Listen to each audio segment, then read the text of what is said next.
जय हिंद दोस्तों, मैं हूं गौरवारी और आप देख रहे हैं बेचली राइट। फ्रांस ने 2-3 दिन पहले एक बहुत बड़ा कदम उठाया दोस्तों। अब फ्रांस को प्रॉब्लम क्या है और उसने कदम क्यों उठाया, ये कुछ मिनटों में मैं आपको समझाने की कोशिश करूंगा। दोस्तों, आपको पता है कि इस्लामिस्ट रेडिकलाइजेशन फ्रांस में बहुत ज्यादा हो रहा है और आपको यह भी पता है कि 2023 के मध्य में शुरू में वहां पे इमिग्रेंट्स ने, जो कि ज्यादातर मुस्लिम कंट्रीज के थे, मैं सबकी बात नहीं कर रहा लेकिन ज्यादातर मुस्लिम कंट्रीज के थे, उन्होंने फ्रांस को फूंक दिया। क्यों फूका और ये कौन लोग हैं? इसमें से कई लोग ऐसे भी थे जो फ्रांस में ही पैदा हुए हैं, उनके माँ बाप इमिग्रेंट्स थे, यानी कि उनके माँ बाप कहीं आए थे, अल्जीरिया से, कोई मोरक्को से, कोई सीरिया से, कोई यमन से, कोई लेबनान से, कोई पैलेस्टीन से, कोई पाकिस्तान से। ये ऐसे ऐसे मुल्कों से आए थे, वहीं पे ये लोग कई साल रहे, वहीं पे इनकी शादी हुई, वहीं पे इनके बच्चे हुए और आज की तारीख में वो जो बच्चे जो फ्रांस में ही पैदा हुए हैं, फ्रांस के ही सिटीजन हैं, कहीं बाहर नहीं आए, फ्रेंच वैल्यूज के साथ, ऐसा लगा फ्रांस की सरकार को कि फ्रेंच वैल्यूज के साथ, सेक्युलरिज्म जो सबसे बड़ी वैल्यू है फ्रांस की, उसके साथ पैदा बड़े हुए, वही लोगों ने तेल छिड़का, माचिस निकाली, तीली जलाई और फूंक दिया फ्रांस को। दोस्तों, हजारों गाड़ियां फूंक दी, कई 100 बिल्डिंगें फूंक दी, चर्च फूंक दिए, म्यूजियम फूंक दिए, स्कूल फूंक दिए, जो सामने आया सबको बर्बाद करते हुए वो फौज आगे बढ़ी। बड़ी मुश्किल से ये लोग आए कंट्रोल में। अब फ्रांस में एक ये बात हुई है कि साहब, ये उन्होंने इन्वेस्टिगेट करा ना, फिर फ्रांस ने फिर ये पता लगाने की कोशिश करी कि ये बवाल हुआ तो हुआ क्यों, तेल किसने छिड़का, चिंगारी किसने दिखाई, इसके पीछे ब्रेन किसका था, ये हुआ क्यों। तो पता लगा कि मस्जिद में जो इमाम हैं, जो फॉरेनर हैं, जो विदेश से आते हैं, वो गिल्टी हैं। तो फ्रांस ने कानून पारित करा और बोला कि साहब, बाहर से अब मस्जिद इमाम नहीं आएगा फ्रांस के अंदर। जो लोकल मुस्लिम्स हैं उनको ट्रेन करो और उन्हीं को बोलो कि आप ही करो, आप हमारे देश के सिटीजन हो। बाहर देखिए साहब, मैं आपको बताता हूं, ये जो इस्लामिस्ट आइडियोलॉजी है, ये किसी देश की सरहद से बाउंड नहीं है। आपको ये बात समझनी पड़ेगी, पहले आप समझिए इसको। And let us discuss this in a very technical manner. बिल्कुल टेक्निकल मैनर में मैं आपको बताता हूं। इजराइल हमास की लड़ाई होगी तो कहीं ना कहीं फ्रांस में किसी को दर्द होगा जिसका कोई लेना देना नहीं है फिलिस्तीन, उसके बाप दादा कभी नहीं गए फिलिस्तीन। उसको ये, अगर उसको मैप दे दो दुनिया का, भाई साहब आधा घंटा लग जाएगा, फिलिस्तीन नहीं ढूंढ पाएगा वो, ऐसा बंदा। लेकिन फिलिस्तीन के लिए सर कटा देंगे, ये एक भावना है, राइट। कश्मीर के लिए सर कटा देंगे, ये तो खैर पाकिस्तानी करते हैं बकवास कश्मीर की, और तो कोई नहीं करता। लेकिन बात यह है कि जो रेडिकल इस्लाम है या रेडिकल इस्लामिस्ट्स हैं, ये दुनिया भर में फैले हुए हैं और किसी भी देश का बॉर्डर इनको परेशान नहीं करता कि यार उस देश का मामला है, उस देश का नहीं। अगर इनकी आइडियोलॉजी का मामला है तो सब जायज़ है, सब हलाल है। This is the problem that France is currently dealing with and the world is dealing with it. क्योंकि हम फ्रांस की बात कर रहे हैं तो let us stick to France. अब इन्होंने बोला कि साहब, ये जो है ना, बाहर वालों को हम अंदर नहीं आने देंगे। ये क्या करते हैं कि मदरसों में और मस्जिदों में लोगों के कान में जिहाद की बात करते हैं। ये लोग कहते हैं कि तुम पैसा इकट्ठा करो, तुम हमास की हेल्प करो। मैं आपको बता रहा हूं जो असल में होता है। क्या होता है कि कई लोग जानते हैं लेकिन बोलना नहीं चाहते। क्यों नहीं बोलना चाहते?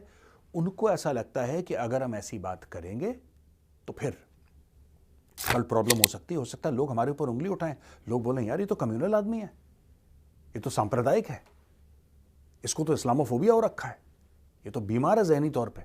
नहीं, ये सच है। ये सच क्यों है कि ऐसा हो रहा है? ये बात जो पूरी हो रही है, ये पूरा मैंने आपको एक बताया ना कि आपको line of events, chain of event जो है, ये सच है यार। फ्रांस इसके ऊपर एक्शन ले रहा है। तो फ्रांस ने बोला कि नहीं साहब, बाहर वाला जो भी है इमाम, वो चल बना, बाहर वाले को बाहर ही रखो।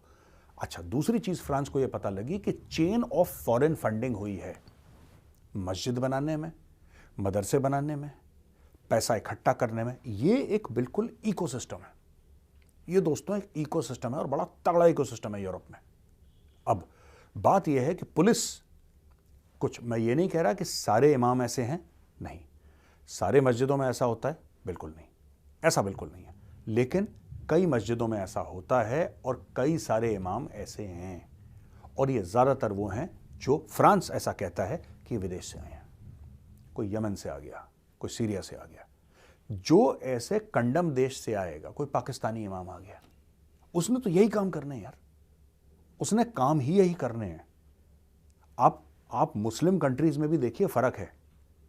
आप कभी देखिएगा सऊदी अरब का जो इमाम है, जब से प्रिंस मोहम्मद बिन सलमान आए हैं, क्राउन प्रिंस, तब से वहां का भी मामला ठंडा कर दिया उसने बोला कि यार तुम ये सब जो बाहर पैसे भेज के वहां पे जिहाद करेंगे, ये सब ड्रामा बंद करो, सब बंद करो, दुकान बंद करो। उसने शटर डाउन करवा दिए।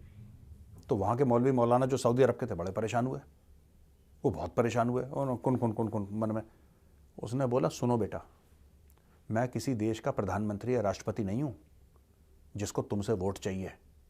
मैं प्रिंस मोहम्मद बिन सलमान की बात कर रहा हूं दोस्तों, कि तुम ये मत समझ लेना कि मैं कहीं का प्रधानमंत्री हूं, राष्ट्रपति हूं, और फिर यहां पे चुनाव होंगे और मैं तुम्हारे वोट लेकर आऊंगा। मेरा वोट से कोई ताल्लुक नहीं है। मैं तुम्हारा बाप इसलिए हूं क्योंकि मैं एक खास खानदान में पैदा हुआ हूं, और जो मैं कहूंगा वो तुम करोगे, वरना सर कलम। तो लोग बिल्कुल खौफ खा गए। लोगों ने बोला ठीक है माई बाप, आप ही ठीक बोल रहे हो। उसने हदीस वदीस सब दूर कर दी। उसने बोला सऊदी अरब सिर्फ कुरान से चलेगा, वो कुरान से चल रहा है। उसने बोला सिर्फ the ultimate sovereignty belongs to Allah alone, खुद मुख्तारी सिर्फ अल्लाह से, ये बीच में बिचौलिए नहीं चाहिए, सबको निकालो। उसने सबको निकाल दिया। अब देखिए फ्रांस का मैं एक और बात बता रहा हूं, हुआ क्या है फ्रांस में ना, इन्होंने एक बॉडी बनाई है फोरम डी इस्लाम डी फ्रांस। ये फोरम डी इस्लाम डी फ्रांस, ये एक यानी कि फ्रेंच मुस्लिम फोरम है। इसको फ्रेंच मुस्लिम फोरम आप कह सकते हैं। फोरम डी इस्लाम डी फ्रांस का यही मतलब है, इसका ट्रांसलेशन यही है, अनुवाद, कि भाई फोरम फॉर द मुस्लिम्स और forum for Islam in France. तो इसमें इसका भी क्रिटिसिज्म लोग कर रहे हैं, कह रहे हैं कि भाई इसमें यह चक्कर हो गया है कि इसमें मुसलमान तो है ही नहीं, फ्रांस ने, या बहुत कम मुसलमानों का इसमें रिप्रेजेंटेशन है, तो ये तो गलत है। लोग इस तरीके से भी वहां पे इसको क्रिटिसाइज कर रहे हैं। लेकिन फ्रांस को एक बात समझ में आ गई, फ्रांस को एक बात समझ में आ गई कि जो हमारे वैल्यूज हैं, खासतौर से सेक्युलरिज्म के वैल्यूज, वो रेडिकल इस्लाम से मेल नहीं खाते। रेडिकल इस्लाम, मैं इस्लाम की बात नहीं कर रहा दोस्तों, यहां पे मैं रेडिकल इस्लाम की बात कर रहा हूं। रेडिकल इस्लाम का डेमोक्रेसी से कोई मतलब नहीं है, उसका सेक्युलरिज्म से कोई मतलब नहीं है। वो एक एक्सट्रीमिस्ट फिलॉसफी, एक एक्सट्रीमिस्ट आइडियोलॉजी है, वो एक पॉलिटिकल आइडियोलॉजी है। It's not a religious ideology, it's a political ideology. वो हमें पॉलिटिकल आइडियोलॉजी की तरह ही उसको देखना पड़ेगा। अब यहां पे लिखा है कि कॉमन सिटीजन्स ऑफ फ्रांस जो हैं वो इससे बड़े परेशान हैं। किसी की गाड़ी जल गई, किसी को मार दिया, किसी को पीट दिया, किसी का मर्डर हो गया। रोज के रोज आप देखेंगे यूरोप से वीडियोस आ रहे हैं दोस्तों, रोज के रोज ये कर दिया, आग लगा दी, पता नहीं कहां कहां से लोग आते रहते हैं, इनके इमिग्रेंट्स और क्राइम, सारे के सारे क्राइम में मुलव्विस ज्यादातर लोग, सारे ये। पर आप उनको छू नहीं सकते। आपने छुआ, वहां पे गाना गाया इस्लामोफोबिया का, फिर सब लोग इकट्ठा हो जाते हैं। अब क्या करें? अब ये लोग कह रहे हैं, पूरे यूरोप में बात हो रही है कि किस तरीके से इमिग्रेशन को रोका जाए, इनको दूर करा जाए। और सबसे पहले फ्रांस ने दूर करा है ये इमामों को। बोला इमाम साहब आप तो दूर ही रहो, आप बाहर रहो, आपको फ्रांस में आने की आवश्यकता नहीं है। Sweden, Norway, Italy, Denmark, Germany, ये भी बड़े सीरियस स्टेप्स ले रहे हैं रेडिकल इस्लाम के खिलाफ, बड़े सीरियस स्टेप्स ले रहे हैं। यहां पे कानून बन रहे हैं। यहां पे सिर्फ ऐसा नहीं कि पुलिस को बोला कि उनको रोको, नहीं, यहां पे पार्लियामेंट में इनके कानून बन रहे हैं कि हम अलाउ नहीं करेंगे। और एक और चीज जो यूरोप में हो रही है दोस्तों, मैं आपको बता दूं, अब धीरे धीरे धीरे ये स्टार्ट यूके ने करा है, मतलब अमल इस पे करा है। स्टार्ट तो कई लोग कर चुके हैं, लेकिन अमल इसमें सबसे पहले यूके ने करा है कि देखिए, आप अगर पाकिस्तान के हों और आप कानून तोड़ें, आप यहाँ के, आप फ्रांस के सिटीजन हैं, आप इंग्लैंड के सिटीजन हैं, फॉर एग्जाम्पल यूके के,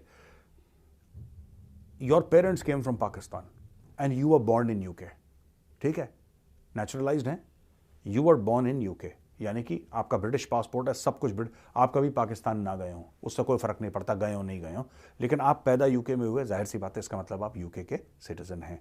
दोस्तों इसमें पता है क्या बात है, इसमें बड़ी खतरनाक बात कर दी यूके ने। यूके ने बोला है कि हमें कोई फर्क नहीं पड़ता, दो कौड़ी का फर्क नहीं पड़ता, हम तुमको वापस पाकिस्तान भेज देंगे, चाहे तुम पाकिस्तान में पैदा हुए नहीं हुए, तुम कहीं पे पैदा हुए, तुम यूके में पैदा हुए हो ना, तुम इसी चीज की धौंस दिखा रहे हो ना कि तुम यूके में पैदा हुए, इसलिए तुम एज अ सिटीजन तुम कुछ भी कर सकते हो, जाओ गो बैक टू पाकिस्तान। यहां तक परेशान हो गए यूरोपियंस।